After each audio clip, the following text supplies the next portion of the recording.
हमारे साथ अजय भांबी हमारे साथ ज्योतिषाचार्य जुड़ चुके हैं, उनसे भी जानकारी लेते हैं। अजय जी, आपका बहुत बहुत स्वागत है सूर्य समाचार पर। धन्यवाद आपका, धन्यवाद।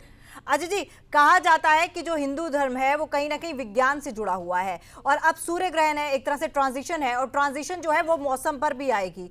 तो क्या इस सूर्य ग्रहण और मौसम के बदलाव का असर सेहत पर भी दिखेगा? देखिए, मौसम पे असर तो आती है। सबसे पहला जो ग्रहण का असर आता है भौगोलिक होता है। हाँ जी। अभी हम देख रहे हैं कि वेस्ट बंगाल में वो तूफान, वॉल्केनो तूफान आ रहा है। तो इस तरह से पहले तो जो नेचर पे उस पर असर होता है और मौसम पे असर आता है। इस साल सर्दी बहुत ज्यादा बढ़ेगी और जब ऐसा होता है तो स्वास्थ्य पर भी असर आता है, क्योंकि जब सूर्य ग्रहण होता है तो विकिरण जो होता है ना, वो विकिरण नेगेटिव होता है। उस विकिरण से बैक्टीरिया के पनपने की चांसेस रहते हैं। तो जब सूर्य निकलता है तो जितने बैक्टीरिया होते हैं उनका नाश हो जाता है। इसलिए हम लोग पूरी दुनिया में स्वस्थ रहते हैं। जिस जिस दौरान में ग्रहण पड़ता है तो चंद्रमा जब सूर्य के आगे आ जाता है और पृथ्वी पर उसकी रोशनी नहीं आ पाती सूर्य की, तब ग्रहण पड़ता है। ऐसी स्थिति में उसका विकिरण नेगेटिव हो जाता है तो बैक्टीरिया पैदा होता है, तो स्वास्थ्य के लिए नेगेटिव है। जिन लोगों की राशियों पर इसका असर नेगेटिव है वो ज्यादा प्रभावित हो सकते हैं। ऐसा नहीं कि हर आदमी प्रभावित होगा, उनके प्रभावित होने की चांसेस ज्यादा रहती है। अजय जी, एक और सवाल आपसे करना चाहूंगी, क्योंकि सूर्य ग्रहण से या किसी भी ग्रहण से जुड़ी हुई कई सारी भ्रांतियां होती हैं और कुछ चीजें हम बचपन से सुनते आए हैं। जैसे कहा जाता है कि सूर्य ग्रहण वाले दिन अगर आप डुबकी लगाते हैं तो आपके पाप दूर हो जाते हैं। क्या ये सच है या फिर इसका कुछ विज्ञान से जुड़ा हुआ कुछ एस्पेक्ट है, पहलू है? नहीं, ये हमारी मान्यता है और हमारा जो हिंदू धर्म है बड़ा पुराना है। सबसे पूरी सभ्यताएं जितनी भी है दुनिया की, सबसे पुराना हमारा हिंदू धर्म है, बड़ा साइंटिफिक है। तो उसमें जनेऊ पहनने के अलग अर्थ हैं, मुंडन कराने के अलग अर्थ हैं और बच्चा पहले दिन कब विद्या आरंभ करेगा, सबके अलग मत अर्थ हैं।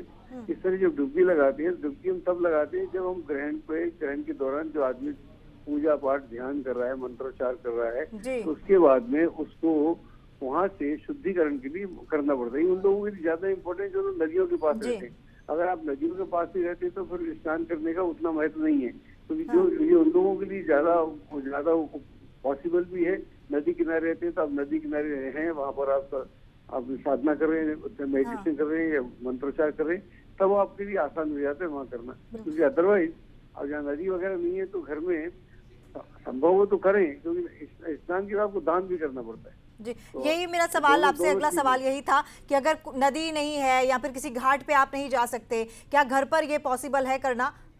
घर पर कर सकते हैं, लेकिन करने के बाद दान करने के फिर आपको बाहर किसी को जाना पड़ेगा, किसी को बाहर ढूंढना पड़ेगा या मंदिर में जाके दान कर सकते हैं फिर आप। और दान में क्या कुछ रख सकते हैं? दान में खासतौर से जो ये दूध है, वाइट चीजें जनरली जो है, कच्ची चीज, दूध, दही, घी, इन सब का, शक्कर, इन सब का दान ज्यादा उचित रहता है। अजय जी, क्योंकि आज आप हमारे साथ जुड़े हैं तो तमाम जितने भी भ्रम है सूर्य ग्रहण से जुड़े हुए वो मैं दर्शकों के भी दूर करना चाहती हूँ और अपने भी दूर करना चाहती हूँ। इसलिए आपसे ये जानना चाहती हूँ कि इस दौरान क्या सच में ऐसा होता है, क्योंकि हम दोबारा ये कहूँगी बचपन से सुनते आए हैं कि आप अगर नंगी आंखों से देखते हैं तो आपकी आंखें खराब हो जाती हैं। देखिए, अगर आप सूर्य को नंगी आंखों से कभी भी देखो आपकी आंखें खराब हो जाएंगी। सूर्य को एक सीमा से अधिक आप देखेंगे तो आपकी आंखें खराब हो जाती। तो होता है क्या, जो ग्रहण होता है तो आदमी को उत्सुकता होती है कैसा दिख रहा है। इसलिए एहतियात के बतौर बोला जाता है कि आज ग्रहण है, अगर आपका देखने का, रोज आदमी कहाँ दिखता है सूर्य को, लेकिन आज के दिन उसकी देखने की उत्सुकता इसलिए हो जाती है कि आज है क्या, किस तरह का सूर्य दिखेगा। तो ऐसे में जब वो उसको दिखता है तो मैंने देखा हुआ है, एक्सपीरियंस से देखा है। एक तो हमारे गाँव में किसी की आँख खराब हो गई थी। वैसे भी दुनिया भर में जिन लोगों ने सूर्य को नंगी आंख से ग्रहण के समय देखा है उनकी आंख खराब हो जाती है। अधिकतर लोग देखते ही नहीं है सूर्य ग्रहण को। हम जो देखते हैं सुबह देखते हैं, सुबह का तो सूर्य का रोशनी एनर्जी अलग होती है, इसके लिए हम उसके लिए पूजा करते हैं सूर्य की, तो वो तो अलग है। वहाँ सूर्य को देखा जा सकता है या तो उदय के समय या अस्त के समय, बीच में सूर्य को नहीं देखा जाता। लेकिन ग्रहण के समय उत्सुकता व्यक्ति देखता है, उससे उसको सावधान किया जाता है। बिल्कुल सही कहा आपने कि उत्सुकता होती है कि आज क्यों नहीं देखना है, अगर देखना है तो देखते हैं कि क्या होता है। लेकिन अगर कोई गलती से देख ले तो क्या कोई मंत्र काम करेगा? ये मंत्र काम नहीं करेगा। यहाँ तो सिर्फ सूर्य का यंत्र काम करेगा, मंत्र काम नहीं करेगा। यानी कि कोई मंत्र काम नहीं, बिल्कुल नहीं करेगा, क्योंकि आप आग से खेलोगे तो जल जाओगे। यानी कि बच्चों को समझाने की बेहद जरूरत है कि बच्चे कम से कम ना देखें, क्योंकि बच्चे ऐसे होते हैं कि उनको उत्सुकता ज्यादा होती है, जिस चीज के लिए मना करें वो करना ही है। तो उसमें ऐसा है ना कि उसमें उसका भी कुछ साइंस से खोजा हुआ है, फिल्टर लेके देखिएगा, उसकी लेंस भी आ जाते हैं, उससे देखिएगा, गॉगल्स मिल जाते हैं, या फिल्टर लगा के देखिएगा साइंटिफिक।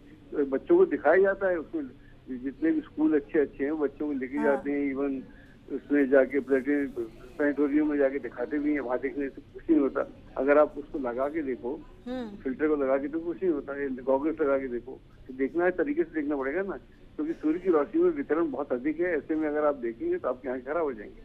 इसीलिए हम खाने पीने के लिए मना करते हैं, इस समय मत खाइए, खाना मत बनाइए। कच्चा खाना जो होता है वो इस समय खाते हैं, बनाते हैं, उसमें विकरण होने के पूरे चांसेस होते हैं। ये हमने अभी एक्सपेरिमेंट भी किया था, लास्ट टाइम सूर्य ग्रहण था। लोग बोलते हैं ऐसा नहीं होता, तो उस खाने को रखा, उसका टेस्ट करा तो उसमें विकरण था सूर्य के दौरान, जिस खाने को हम रख देते हैं खुराक को।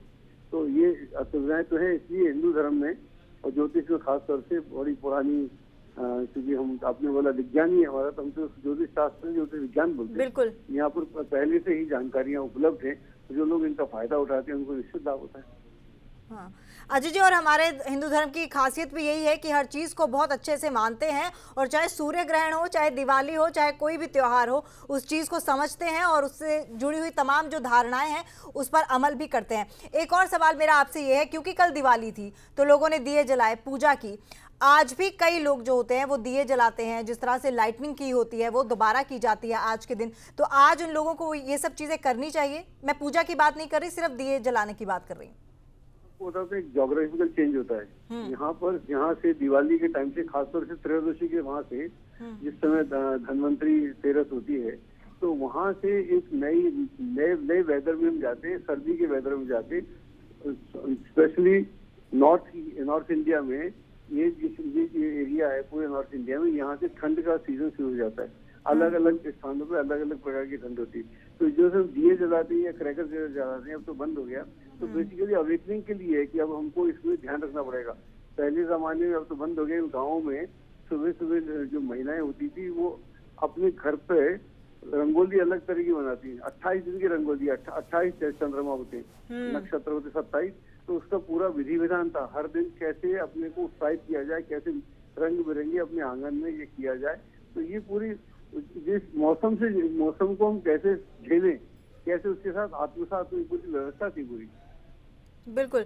और अजय जी, एक मेरा सवाल और है कि अब जैसे सूर्य ग्रहण लग जाएगा, इस दौरान अगर किसी का जन्म होता है, यानी कि अगर कोई गर्भवती है और किसी बच्चे को वो जन्म देती है, या फिर किसी की मृत्यु होती है, तो उसके क्या मायने हैं?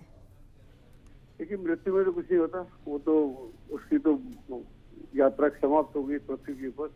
लेकिन जिसका जन्म होता है, ऐसा नहीं कि हर ग्रहण में जन्मा बच्चा एकदम से उसको अपंग होता है या फिर प्रॉब्लम, ऐसा बिल्कुल नहीं होता। और क्योंकि वो ग्रहण में पैदा होता है, तो ग्रहण में पैदा होने के बाद जब जो ग्रहण पड़ता है तब उसको थोड़ा सा अनईजी होता है, या उन ग्रहों की दशा आती है जहाँ पर ग्रहण है। जो भी ग्रह इस समय ग्रहण से आहत है, राहु तो होता ही है, सूर्य होता है, तो ये चंद्रमा होता है। तो ऐसी अवस्था में इन सब की जो दशा आती है तो उसमें कुछ पीरियड खराब होता है। और अजय जी, जब कह रहे हैं कि क्योंकि 6:45 बजे तक ये सूर्य ग्रहण जो है वो समाप्त हो जाएगा, समाप्त होने के बाद भी क्या कुछ पूजा अर्चना करनी चाहिए? नहीं, उसके बाद तो दान पुण्य करना चाहिए। दान करके ज्यादा अच्छा है, दान करें।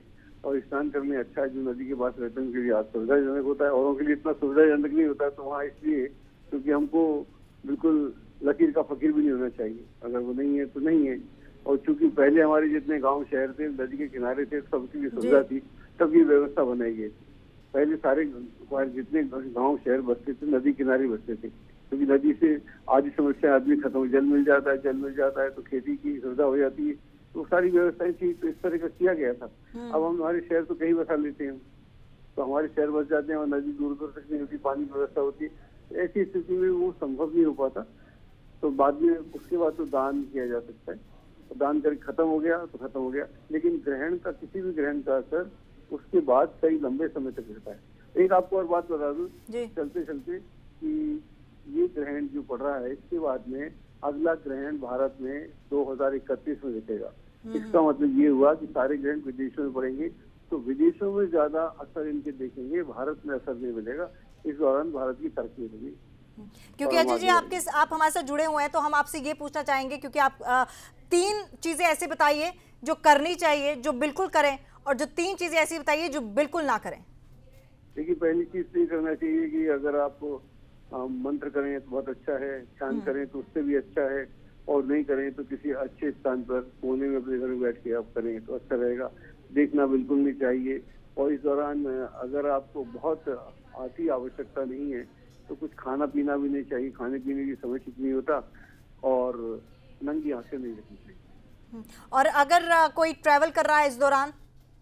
आई थिंक ट्रेवल में ज्यादा दिक्कत नहीं आती, क्योंकि इंडिविजुअल नहीं करता, उसे बहुत लोगों का भाग्य जुड़ा होता है, तो ऐसा नहीं होता। और किसी तरह की कोई प्लानिंग की जा सकती है? शुभ कार्य की शुरुआत तो नहीं की जा सकती, लेकिन शुभ कार्य के लिए कुछ प्लान किया जा सकता है? शुभ कार्य के लिए तैयारी की जा सकती है। तैयारी यानी अपना मन में जो मन अपने से जुड़े, आपको मालूम पड़ेगा क्या करना उचित है, क्या करना उचित नहीं है। ठीक है जी पूजा जी, बहुत बहुत धन्यवाद आपका। चलिए, आपका भी बहुत बहुत धन्यवाद हमारे साथ जुड़ने के लिए और तमाम चर्चा करने के लिए। तो हमारे साथ अजय भांभी ज्योतिषाचार्य जुड़े हुए थे, जिन्होंने काफी ज्यादा जानकारी भी दी और सटीक जानकारी दी। जितने भी भ्रम थे, जितनी भी भ्रांतियां सूर्य ग्रहण से जुड़ी हुई हैं, मुझे लगता है कि कहीं ना कहीं आप लोगों की दूर हो गई होंगी।